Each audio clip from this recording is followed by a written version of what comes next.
Iglesia Pan de Vida para tu Corazón, Barrio Castilla en Bogotá, Colombia. Calle Octava bis A, número 7735, segundo piso. Sitio web www.pandevidaparatucorazon.com. Porque la palabra de Dios es viva y eficaz, y más cortante que toda espada de dos filos, y penetra hasta partir el alma y el espíritu, las coyunturas y los tuétanos, y discierne los pensamientos y las intenciones del corazón.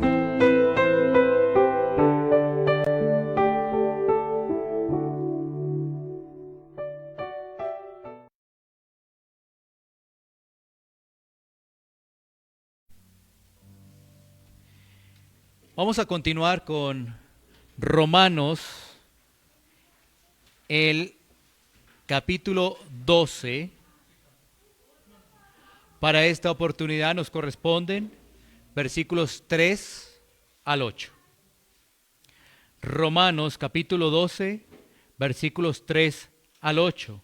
El tema que vamos a desarrollar es sirviendo al cuerpo de Cristo. Sirviendo al cuerpo de Cristo. La porción es Romanos capítulo 12, versículos 3 al 8. Vamos a leer entonces la palabra de Dios. Dice así la Escritura. Digo pues, por la gracia que me es dada, a cada cual que está entre vosotros, que no tenga más alto concepto de sí que el que debe tener, sino que piense de sí con cordura, conforme a la medida de fe que Dios repartió a cada uno.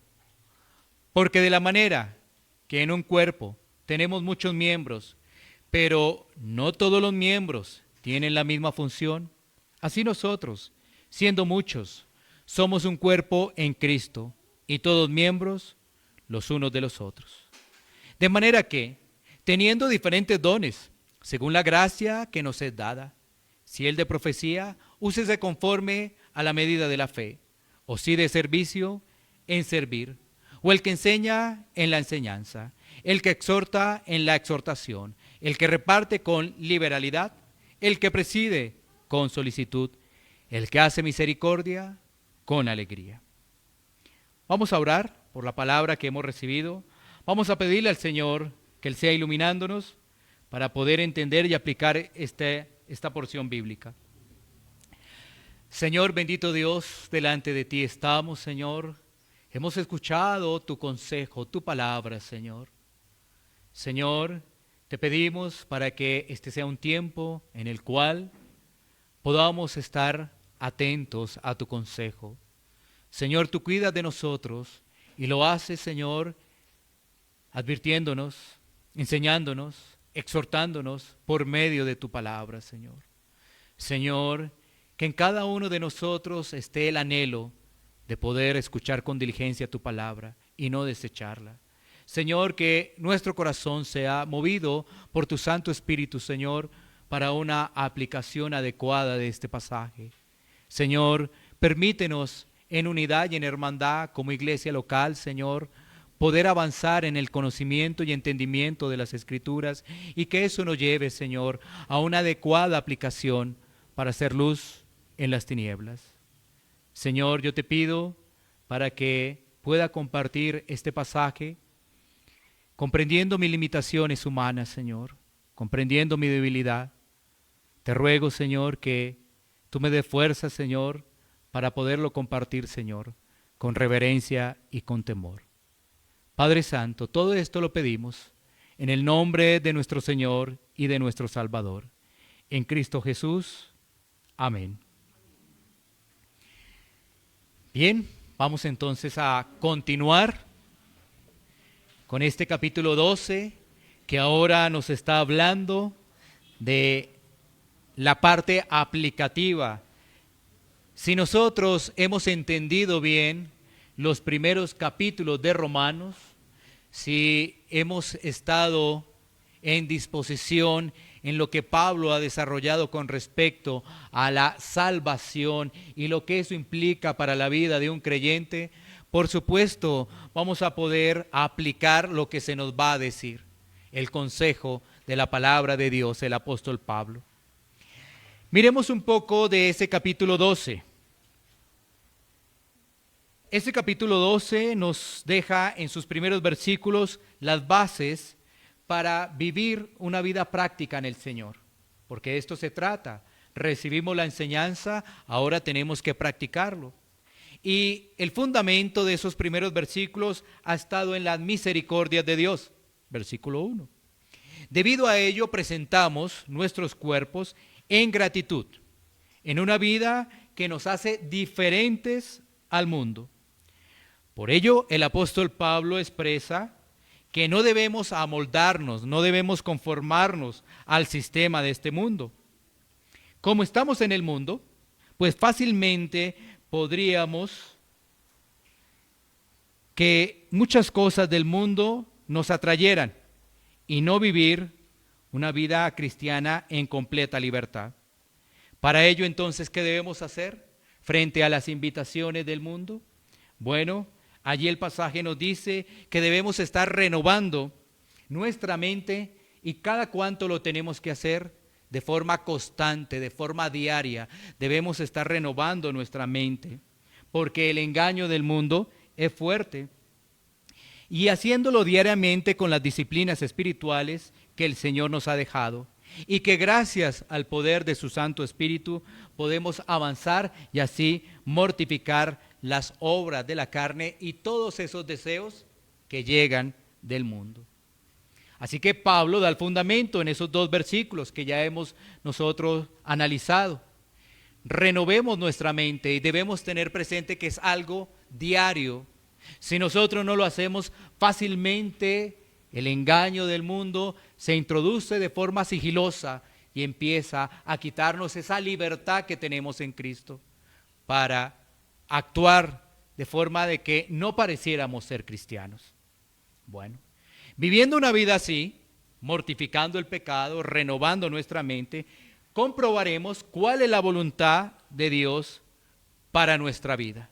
Y esa voluntad es que nosotros seamos delante de Él agradables, perfectos. Ahora, en estos versículos, en la porción que vamos a desarrollar después de esta breve introducción, ¿de qué vamos a hablar?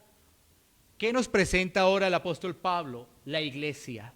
Miren, tan importante este tema para poder desarrollar una vida práctica, porque la vida práctica es en la sociedad, en la familia, en la iglesia. A veces pensamos que solamente es en la iglesia, o a veces pensamos que solamente es en una parte, pero realmente es un todo que debemos reflejar, que Cristo nos ha rescatado del mundo. Así que Pablo nos está hablando ahora de la iglesia, y este pasaje lo vamos a dividir en 3 partes. Recuerda, el título es Sirviendo al cuerpo de Cristo. El título, ¿no? Entonces, mira las 3 partes. El primero es sirviendo al cuerpo de Cristo en humildad. Sirviendo al cuerpo de Cristo en humildad. Eso lo vemos en el versículo 3. El segundo punto es sirviendo al cuerpo de Cristo en dependencia los unos de los otros. Sirviendo al cuerpo de Cristo en dependencia los unos de los otros. Esto lo podemos ver, versículos 4 y 5. Y finalmente, sirviendo al cuerpo de Cristo con el regalo de los dones. Sirviendo al cuerpo de Cristo con el regalo de los dones, lo podemos ver, versículos 6 al 8. Así que hay 3 puntos para desarrollar en los siguientes minutos. Vamos a comenzar con el versículo 3 nuevamente y lo leemos, que es el primer punto. El primer punto es sirviendo al cuerpo de Cristo en humildad. Sirviendo al cuerpo de Cristo en humildad.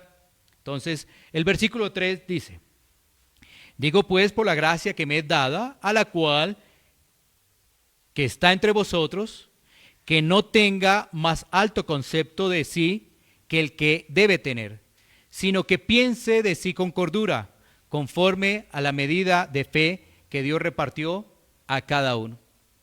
Aquí el apóstol Pablo está presentando una conexión con los versículos anteriores cuando comienza diciendo, digo pues.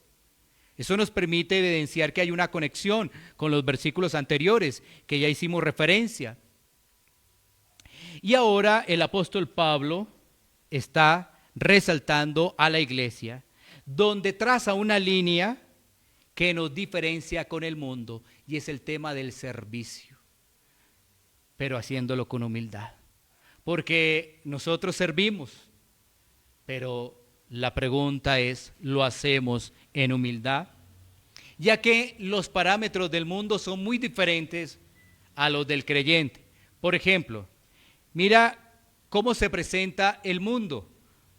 El mundo está basado en el orgullo y se jacta por todo lo que hace. Las personas que no conocen a Dios, por ejemplo, anhelan dinero para vanagloriarse de sus posesiones, ¿sí? Y esto es algo que debemos tener cuidado. Se anhela dinero para vanagloriarse de las posesiones. Desean ascender en sus trabajos para tener poder y tener dominio sobre otras personas. Desean obtener toda clase de títulos para ser admirados por los demás. Eso es lo que ofrece el mundo, ¿sí ves? Todo eso es temporal. Y cuando nosotros vamos a la palabra, dice, oiga, yo he venido luchando por eso. Pero si eso es temporal, ¿por qué no reflexionamos y vamos realmente y nos concentramos en la palabra? Sabiendo que el mundo está ofreciendo riquezas, vanagloria, deseos de los ojos. Y esto lo vemos concentrado allí en el dinero. ¿Para qué la gente quiere dinero? Pues para vanagloriarse de sus posesiones. ¿Para qué la gente quiere ascender en su trabajo? Pues para fácilmente convertirse en jefe y poder mandar a los demás. ¿Para qué quiere títulos y títulos y títulos? Y con esto no estoy diciendo que las personas no estudien. Para ganar aplausos de los demás. Eso es lo que ofrece el mundo. El mundo fácilmente, cuando una persona no tiene riquezas, la rechaza. Cuando una persona no tiene títulos, la rechaza. Cuando una persona no tiene un buen trabajo, la rechaza. Eso hace el mundo. Pero esto no tiene nada que ver con el cristianismo, absolutamente nada. Porque ¿sabes qué? La palabra de Dios nos enseña que una persona que tiene a Cristo, lo tiene todo, así no tenga recursos. Mira, esto es lo que se enseña al mundo. A ganar posesiones, a ganar fama, a vivir bajo los deleites de la carne. Pero la Biblia nos enseña que si estamos en Cristo, somos bendecidos con toda bendición espiritual en los lugares celestiales. Nos dice la carta de Efesios en su primer capítulo. Entonces, ya somos bendecidos. Ya hay algo que nos diferencia del mundo completamente, porque si tenemos a Cristo, lo tenemos todo, no importando mi condición económica, mi condición social en este mundo, no importando eso. La Biblia expresa que nuestros tesoros deben ser celestiales y no terrenales, ya que nosotros somos pasajeros, somos peregrinos. Esta no es nuestra morada, nuestra vivienda está con Cristo, nuestra vivienda celestial. Él murió para sacarnos de esa vana manera de vivir, de estar concentrados solamente en los afanes del día a día. Él murió para que nosotros realmente podamos descansar en Él, sabiendo que nuestros pecados han sido perdonados, que tenemos la esperanza de la vida eterna. Así que el evangelio es contrario al mundo, ¿no? El cristianismo nos presenta esa obra de humillación, comenzando por nuestro Señor Jesucristo, que siendo rey se humilló a sí mismo para salvar a unos pecadores. Mira, ahí comienza todo, ¿no? Siendo rey, dice la Escritura, nos enseña eso Filipenses, se humilló a sí mismo para salvar y servir a unos pecadores. Pablo entonces descansa en el fundamento de la gracia para no exaltarse, para no vivir bajo esas corrientes del mundo. Y Pablo lo dice en este pasaje, 1 Corintios 15:10. 1 Corintios 15:10. Dice la Escritura: pero por la gracia de Dios soy lo que soy, y su gracia no ha sido en vano para conmigo. Antes he trabajado más que todos ellos, pero no yo, sino la gracia de Dios conmigo. ¿Cómo hacía o cómo nos explica aquí el apóstol Pablo para que una persona no se exalte, una persona no viva en la soberbia y en el orgullo? Porque recuerda, todo esto nos va a llevar al servicio, y para poder servir debemos hacerlo en humildad, y lo debemos hacer con los dones que el Señor nos ha regalado, y eso ha sido por gracia, ¿sí? Para poder entender lo que vamos a desarrollar y lo que dice ahora aquí Pablo en 1 Corintios 15:10. Entonces, Pablo enfatiza, dice: por la gracia de Dios soy lo que soy. Es decir, no hay nada en nosotros que nos favorezca para exaltarnos. Si el Señor te ha bendecido con dinero, la pregunta sería: ¿a cuántos estás ayudando? ¿Sí ves? Porque eso hace un hijo de Dios. Si te ha bendecido con bienes, ¿a cuántos estás ayudando? Esto es muy importante que nosotros lo tengamos en cuenta, porque por la gracia de Dios soy lo que soy. No es por ningún mérito en particular. Algunos podrían sacar sus títulos, sus estudios. Si lo estamos mirando en el campo eclesial, entonces sus títulos de teología, todo eso. Pero si he podido estudiar, es por la gracia de Dios. ¿Y para qué? Para servir. Mira que hay tantas carreras que lo único que elevan es el ego, y el ego, y el ego de las personas. Y esto es una pequeña orientación o guía o consejo para los jóvenes que van a estudiar lo que sea de servicio a los demás. Porque no solamente en ese servicio puedo ayudarles, sino puedo compartir con diligencia, con ánimo la palabra de Dios. Porque recuerda, todo es pasajero, todo es pasajero. Por eso Pablo tiene muy claro que todo lo que recibe es por gracia, y que esa gracia no ha sido en vano porque le permite actuar. Si hay gracia, tú actúas, tú haces. No te quedas mirando a los demás, sino tú actúas. Entonces Pablo dice ahí que antes he trabajado más que todos ellos. ¿Pero por qué? Por gracia. Y él explica para que no haya jactancia. Y no porque dice, antes yo he trabajado más que todos, pero dice el versículo, pero no yo. ¿Sí ves? Pero no yo, sino la gracia de Dios conmigo. Así que en la medida que nosotros entendemos la gracia que nos ha sido otorgada, podemos avanzar, crecer y ser útiles ante los hermanos en Cristo.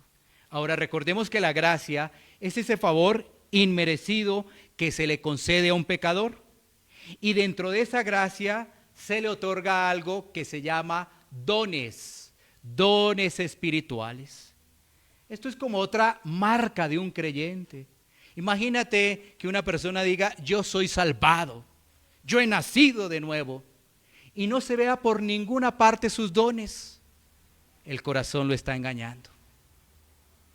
Solamente el conocimiento ha llegado a la cabeza y el corazón engaña.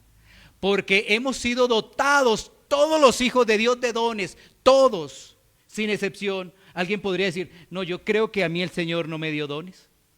No, la Biblia es muy clara en decirnos que todos los hijos de Dios, todos aquellos por los cuales murió Cristo, han sido dotados de dones, que son diferentes. Ah, bueno, sí es cierto, son diferentes. El que tiene uno no lo tiene el otro, eso es cierto, porque necesitamos diferentes dones, lo vamos a ver más adelante, para la edificación del cuerpo de Cristo. Para nosotros no vivir en exaltación, debemos recordar día a día la gracia de Dios en nuestra vida.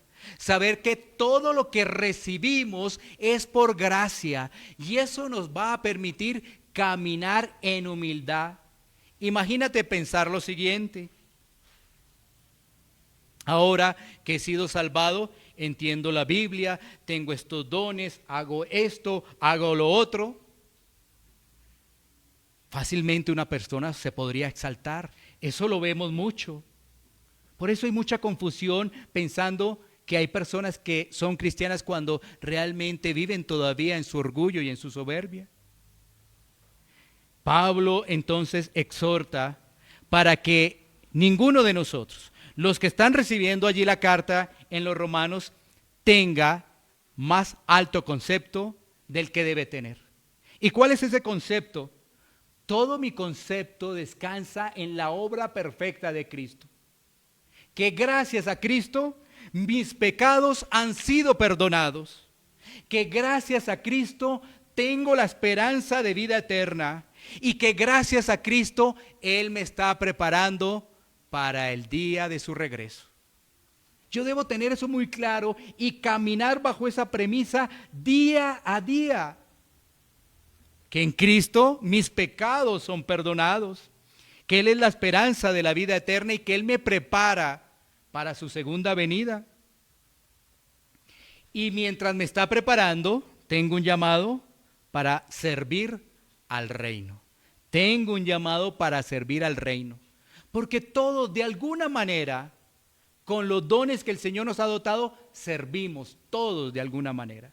Bueno, entonces ya tenemos claro que nuestro concepto de sí mismo debe estar enfocado en Cristo, en Cristo.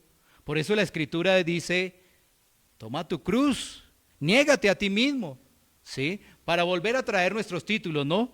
Pablo tenía muy en claro que antes era perseguidor de cristianos y ahora era un siervo, un esclavo de Cristo. Pasemos al punto número 2. Ya hablamos de que hay que servir en humildad, hay que trabajar en esa humildad para poderlo hacer de corazón, en amor. Ahora pasemos al punto número 2, que es sirviendo al cuerpo de Cristo en dependencia los unos a los otros. Leamos versículos 4 y 5. Dice, de nuestro pasaje central, porque de la manera que en un cuerpo tenemos muchos miembros, pero no todos los miembros tienen la misma función, así nosotros, siendo muchos, somos un cuerpo en Cristo y todos miembros los unos de los otros.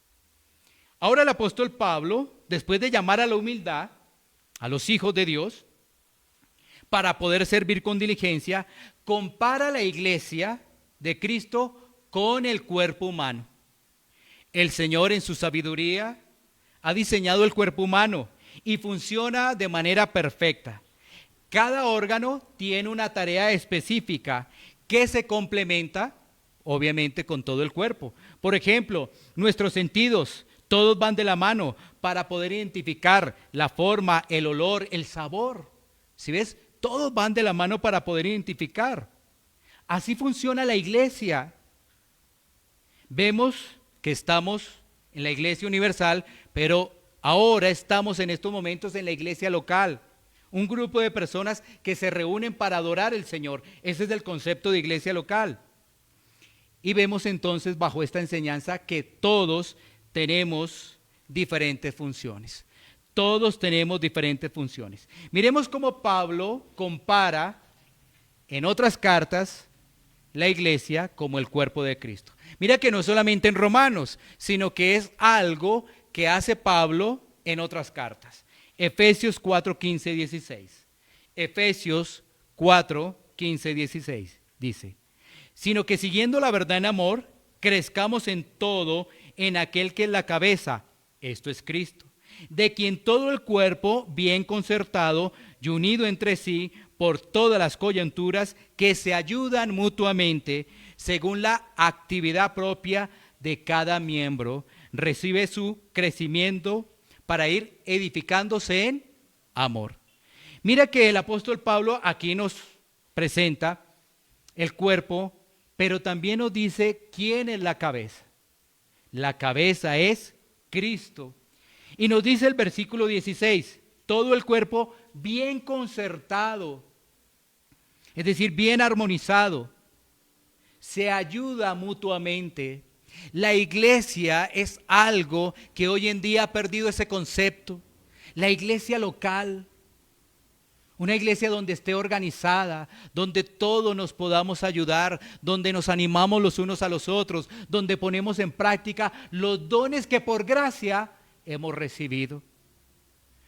pero el concepto hoy se ha cambiado, porque los intereses están en el mundo, recuerda, por eso hablé del mundo. Cuando tú dices generación de riquezas, entonces tú piensas que es el impío. Pero debería haber una reflexión, y muy grande, en el sentido de aquellas iglesias que reciben por su cantidad un número considerable de ofrendas o de diezmos. ¿Dónde está la inversión de ello? Porque todo tiene que ver es con la iglesia, ¿sí? Entonces, ¿qué están siguiendo? ¿La corriente del mundo con el dinero o están haciendo tesoros para el cielo? Fácilmente eso trae confusión, fácilmente. Y en nuestro país podríamos hablar de iglesias con un gran número de personas. Pero diríamos, y algunos que hemos estado en esas iglesias, vimos cómo se atendía a la viuda, es el consejo de las Escrituras. Cómo se atendía al huérfano, es el consejo de las Escrituras. Cómo se atendía al extranjero, es el consejo de las Escrituras. Para decir si realmente estaban conforme a la palabra. Porque estamos hablando conforme a la palabra de Dios. Y todos estamos unidos, todos somos un cuerpo. Y todo se hace ¿con qué objetivo? Para crecer, para edificarnos en el amor. Miremos otra comparación que nos hace el apóstol Pablo en 1 Corintios 12:27. Después de mirar, Cristo es la cabeza y el cuerpo es su iglesia. El cuerpo es su iglesia. 1 Corintios 12:27 dice: vosotros pues sois el cuerpo de Cristo y miembros cada uno en particular. Estamos viendo que este lenguaje del apóstol Pablo es muy peculiar para identificar a la iglesia y su unidad y su función. Unidos sirven, unidos funcionan. ¿Qué nos muestra esto? Que no existen los cristianos solitarios. Y yo creo que tú te has dado cuenta, no solamente en tiempo de pandemia, no solamente en tiempo de pandemia, sino antes, que hay muchas personas convencidas por su corazón que pueden ser cristianos sin estar en una congregación. Hay muchísimas. Yo creo que tú has visto esos casos, que pueden decir que son cristianos sin pertenecer a una iglesia local. Cuando tú acabas de leer estos pasajes, tú dices, esto es imposible. Claro, es que el Señor ha hecho un plan perfecto donde estamos unidos, no desunidos. Cuando tú, por ejemplo, lees el libro de Hechos de los Apóstoles, en el capítulo 2 te vas a encontrar que Dios añade a la iglesia, es Dios el que añade a la iglesia. Entonces, aquellas personas que piensan que pueden ser cristianos sin estar en una iglesia local, ¿a dónde lo añadieron? Fácilmente podrían decir a la iglesia universal, porque para todo hay pensamientos y reacciones y argumentos.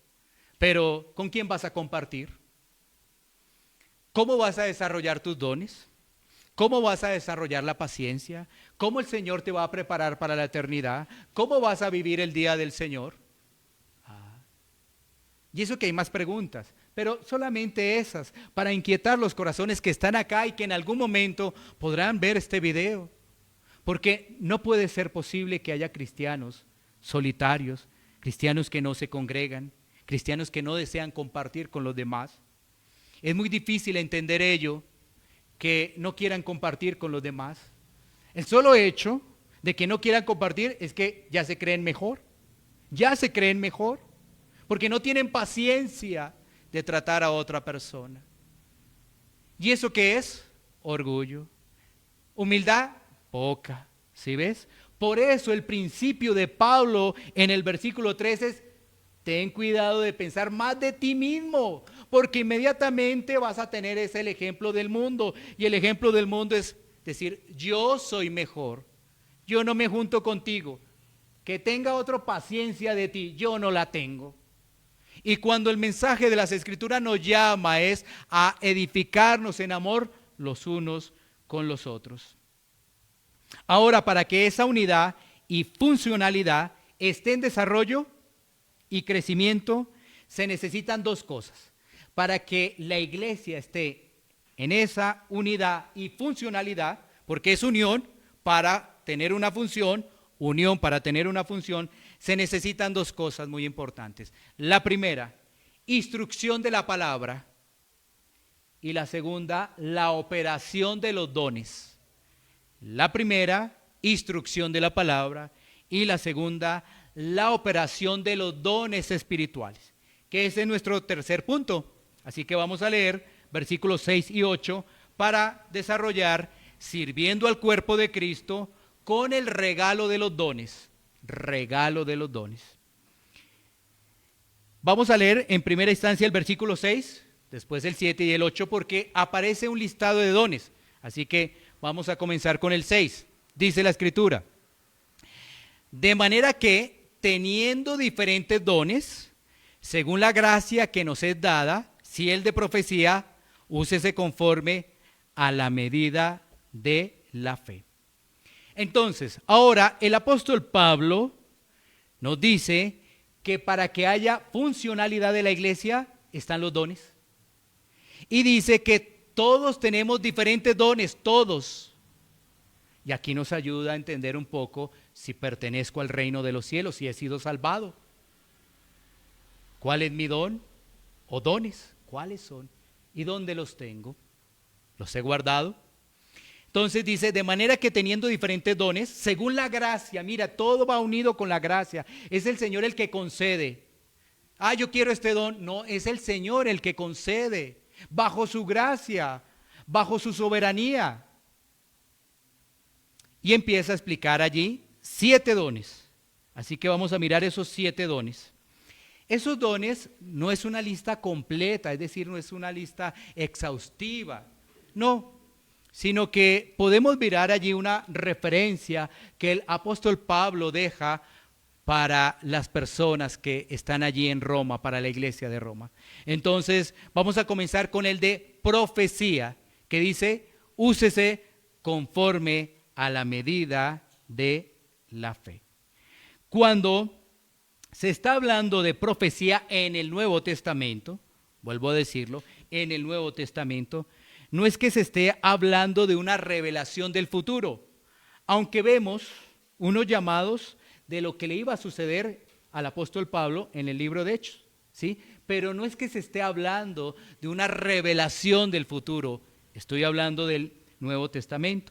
Más bien, lo que se está haciendo referencia allí es lo que nos dice 1 Corintios capítulo 14, versículo 3. 1 Corintios capítulo 14, versículo 3, donde el apóstol Pablo nos dice lo siguiente: pero el que profetiza, hable a los hombres para edificación, exhortación y consolación. Entonces, debemos entender que ese don está haciendo referencia a ¿qué? A hablar la palabra de Dios, porque la palabra es la que nos está enseñando, la que nos redarguye, la que nos corrige, es la palabra de Dios. Así que cuando nosotros estamos anunciando la palabra de Dios, estamos profetizando, porque eso trae ¿qué? Edificación a las personas que nos escuchan. También son exhortadas por su forma de vivir y trae consuelo que solamente lo podemos tener en Cristo. Porque en medio de un mundo convulsionado, solamente en Cristo puede haber consuelo. ¿Dónde más habría consuelo? Así que todo eso lo tenemos resumido en la palabra. Cuando dice toda la escritura es inspirada por Dios y útil para enseñar. Todo eso lo tenemos allí en la palabra. Así que estamos hablando de ese don de poder exponer la palabra de Dios.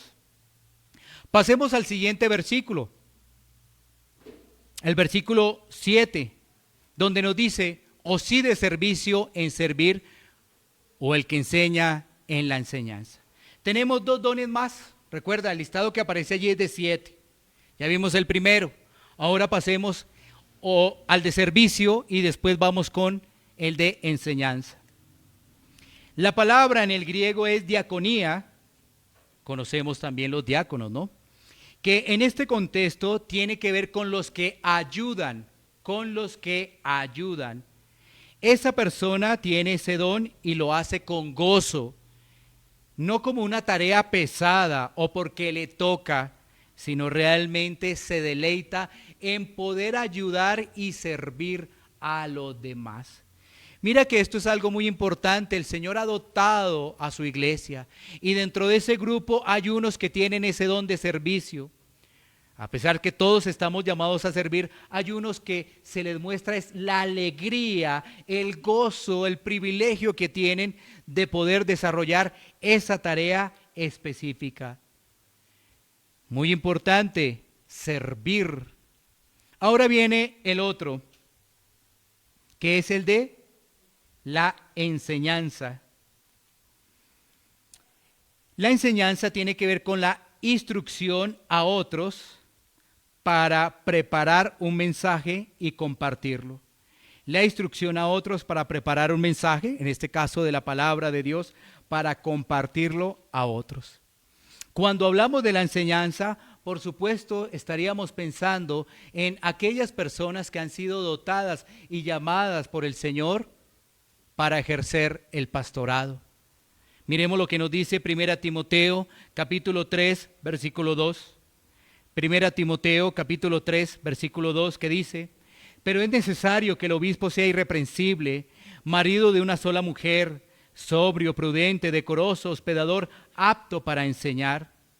Así que un pastor debe tener ese don y ese gran privilegio de poder enseñar, de poder dar la instrucción.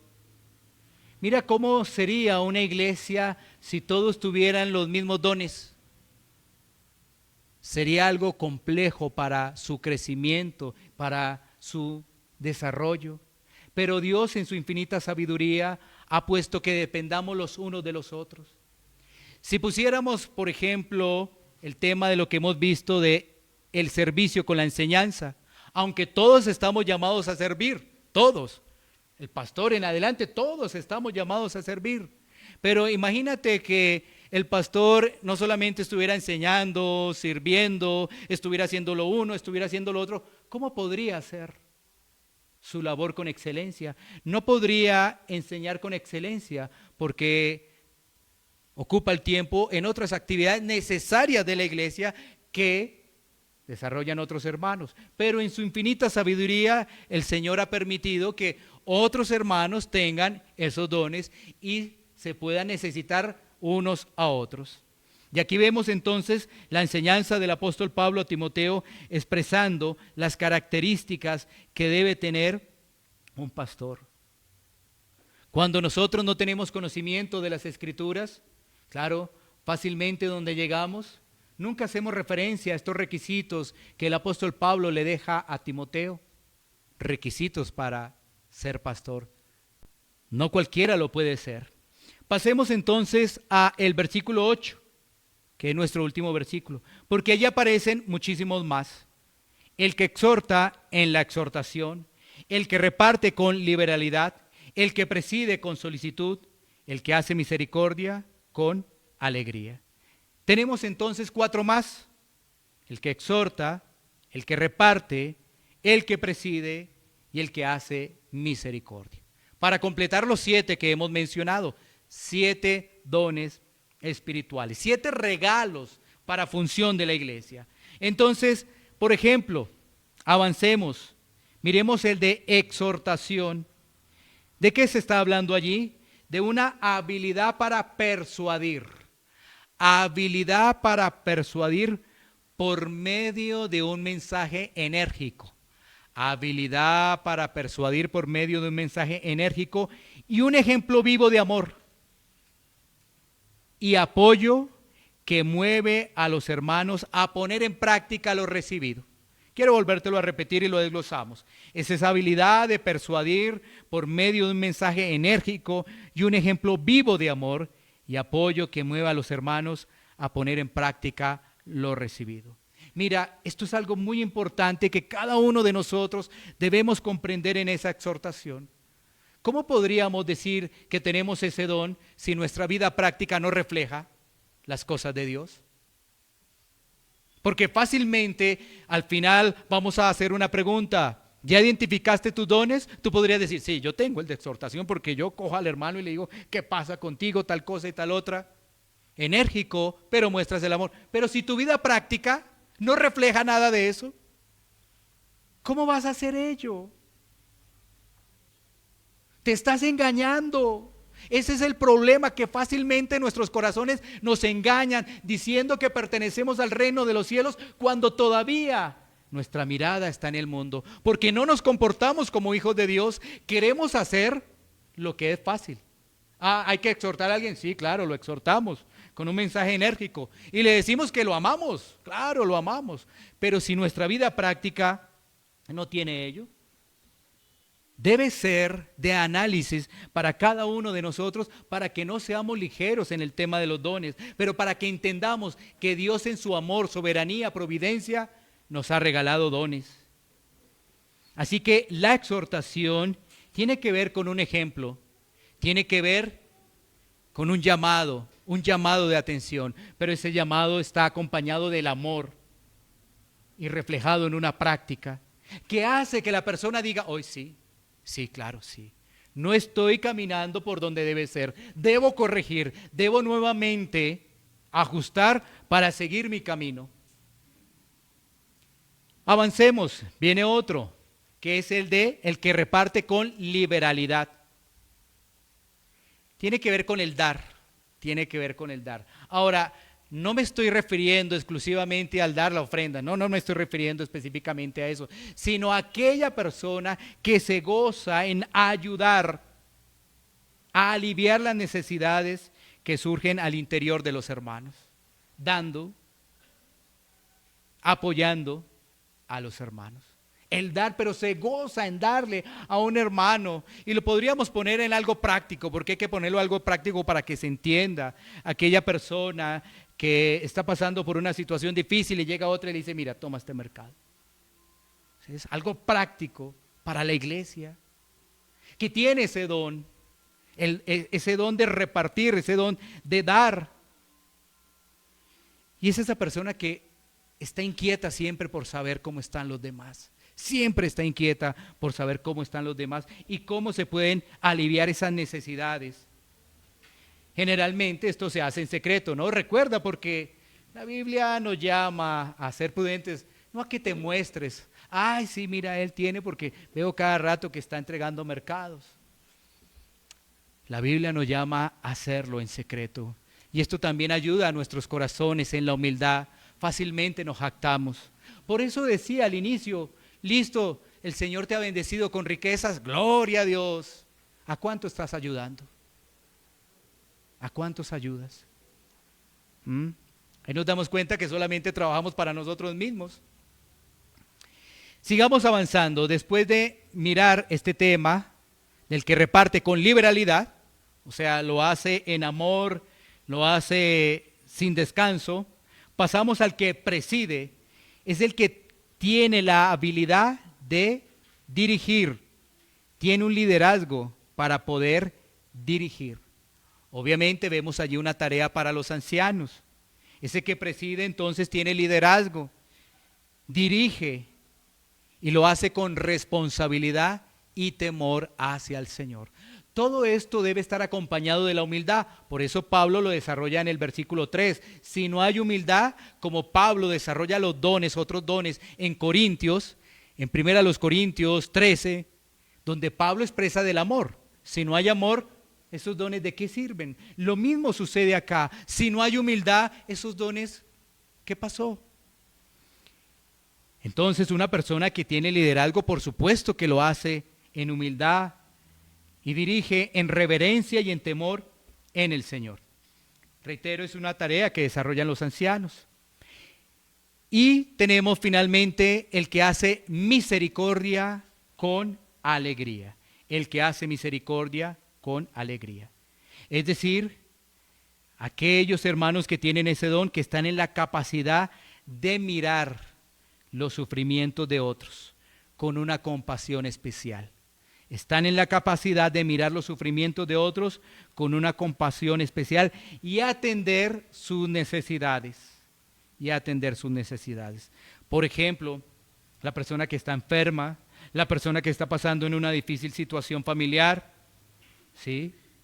Allí se extiende la misericordia, porque en esa misericordia hay ánimo, en esa misericordia hay ayuda, en esa misericordia hay atención, en esa misericordia hay oración, en esa misericordia hay visita de esa persona que está enferma, que no la hemos visto, no la hemos podido ver.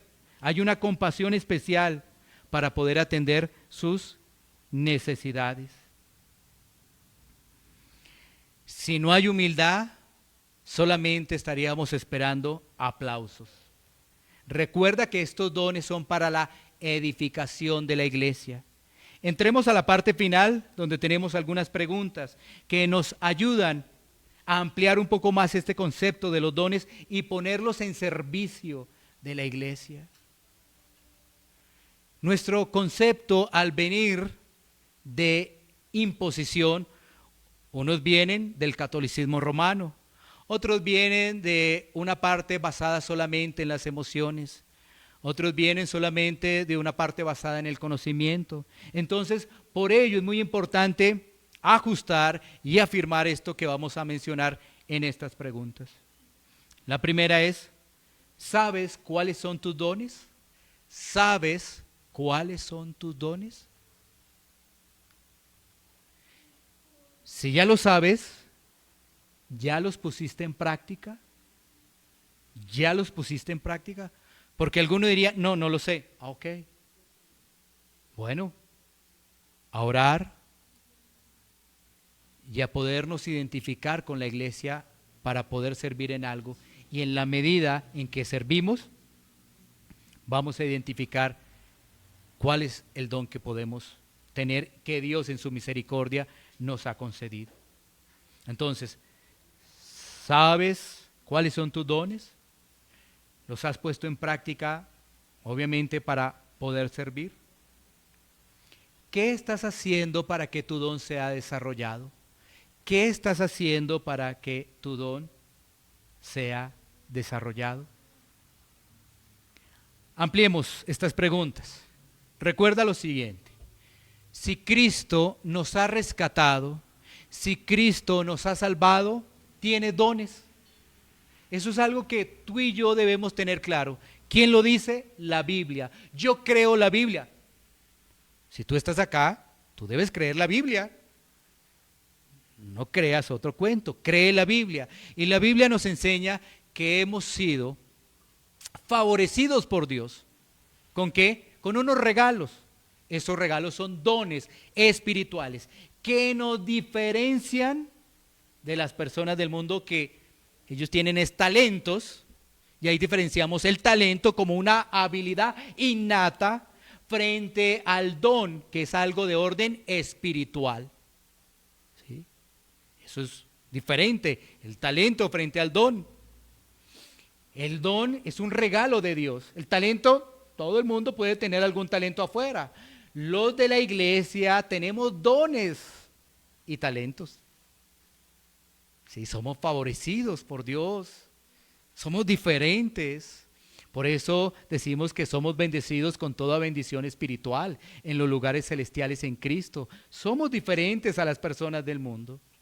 Ahora, si entendemos esa realidad de que somos hijos de Dios y tenemos dones, la pregunta vale la pena ahí, es ponerlos en práctica. ¿Qué sucede o qué está sucediendo en tu vida para que no los pongas en práctica?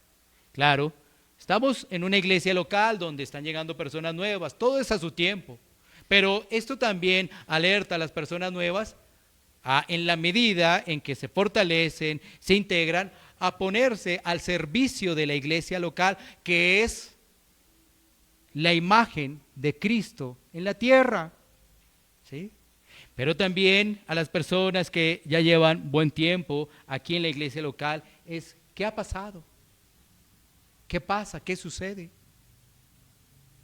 Que tu corazón no te engañe, que tu corazón no te distraiga, que tu corazón no te lleve por el camino que no es. Porque Pablo lo ha dicho, humildad. Si hay humildad vas a poder desarrollar los dones, si Dios te ha rescatado. Y hay una reflexión final que no la podemos dejar atrás. Lo que dijimos frente al cuerpo de Cristo, del cristiano solitario. Esto nos llama, en esta parte aplicativa, a estar unidos como hermanos, a tener paciencia los unos con los otros, a mortificar nuestro orgullo y a que pueda crecer más bien la paciencia en nuestra vida. En la medida que estamos unidos como hermanos en la fe, ¿qué va a ocurrir? Crecemos. ¿En qué? En amor y en entendimiento de la obra perfecta de Cristo. Porque si estamos desunidos, si una persona no tiene presente que no puede ser un cristiano de cada mes, cada 2 meses, o de vez en cuando, sino tiene un claro entendimiento que debemos estar unidos, pues vamos a crecer todos en el amor y entendimiento de la obra perfecta de Cristo. También podremos entonces mortificar nuestro yo para que la humildad sea visible en nuestra vida. Es muy fácil por lo que hemos recibido caminar en una falsa humildad. Tú recuerdas que hay un pasaje muy interesante de una persona que estaba caminando bajo la falsa humildad, de queriendo ofrecer a los pobres. Estoy hablando de Judas, cuando está allí con los discípulos y dice, eso que se regó, ese perfume, lo hubiéramos podido dar a los pobres. Falsa humildad. ¿Sí ves? Hay una falsa humildad que hace que las personas digan, aún hagan, pero su corazón está enfocado es en recibir atenciones, aplausos, otro tipo de cosas. Porque ese corazón no era regenerado, pero sí decía, ¿sí ves? Sí decía, no, los pobres, ¿qué vamos a hacer con los pobres? Que los pobres tienen necesidad. Vamos a la Escritura y la Escritura dice que el Señor tiene un cuidado especial de los huérfanos, de las viudas, del extranjero, del necesitado, ¿no? Entonces, y uno escucha a una persona diciendo así, uno dice, oh, qué espiritual, oh, cómo está Dios en su vida, Dios mío, pero su corazón, ¿qué? ¿Daba testimonio? Era un engaño. Eso era un engaño. Su vida no reflejaba realmente. Por eso es muy importante aquí en la iglesia que nuestra vida refleje el amor de Cristo, que nuestros pecados sean mortificados, que si servimos realmente estamos sirviendo porque Dios nos está tratando, no porque nos dejamos tratar cuando querramos. Que no seamos hipócritas al poder servir, sino por el contrario lo hagamos en humildad, que aceptemos la exhortación. Y no digamos, no, esto no hace parte de la Biblia. Porque Dios nos está preparando para su venida. Es muy fácil ser cristianos solitarios. ¿Qué dicen las personas? Dicen, no hay ni una iglesia. Todas están enfocadas en el dinero o en la visión de un pastor o están idas de la palabra. No hay ni una sola iglesia. Y muchas de esas personas que dicen eso no han leído ni siquiera una sola vez la Biblia. Y si la han leído una sola vez, se conforman con ello. Como cristianos debemos estar leyendo la palabra de Dios a toda hora, todos los días, porque ese es nuestro alimento espiritual para poder entender que no somos cristianos solitarios, que estamos llamados a ayudarnos, que estamos llamados a servirnos, que en el cielo no seré el único, ¿no? Como para uno decir, yo en el cielo seré el único allá. Yo el único, porque yo no me contaminé con nadie, yo no estuve en nada de esas cosas. La Biblia expresa que hay millones de millones alabando al Señor, adorando al Rey de Reyes, al Cordero de Dios. Así que, concluyendo, reflexionemos en estas preguntas, reflexionemos porque aquí el tema, ¿cuál es? El tema es nuestro servicio al Rey de Reyes. Si Él nos ha rescatado, le servimos. ¿Tenemos opción? No, no tenemos opción, pero es que esto no es una carga. No, esto es un deleite, esto es un privilegio, esto es un gozo. Gastar nuestra vida cosechando los tesoros celestiales, ¿cómo no va a ser eso un privilegio? Mientras que otros lamentablemente cosechan en lo terrenal. Así que hay un llamado a revisar el tema de los dones y a revisar nuestra salvación en Cristo. Y si consideras que tú dices, no, yo creo, no he identificado, pero sé que el Señor me ha rescatado de las tinieblas, deberíamos orar, tú deberías orar para que el Señor te muestre, y deberías estar a disposición de los demás, los unos con los otros. Y deberíamos orar para que sea el Señor trayendo realmente una convicción de lo que es la iglesia local, de lo que es el servicio, y llamándonos realmente a una reflexión y a un examen. Iglesia Pan de Vida para tu corazón, Barrio Castilla, en Bogotá, Colombia. Calle Octava bis A, número 7735, segundo piso. Sitio web www.pandevidaparatucorazon.com. Porque la palabra de Dios es viva y eficaz, y más cortante que toda espada de dos filos, y penetra hasta partir el alma y el espíritu, las coyunturas y los tuétanos, y discierne los pensamientos y las intenciones del corazón.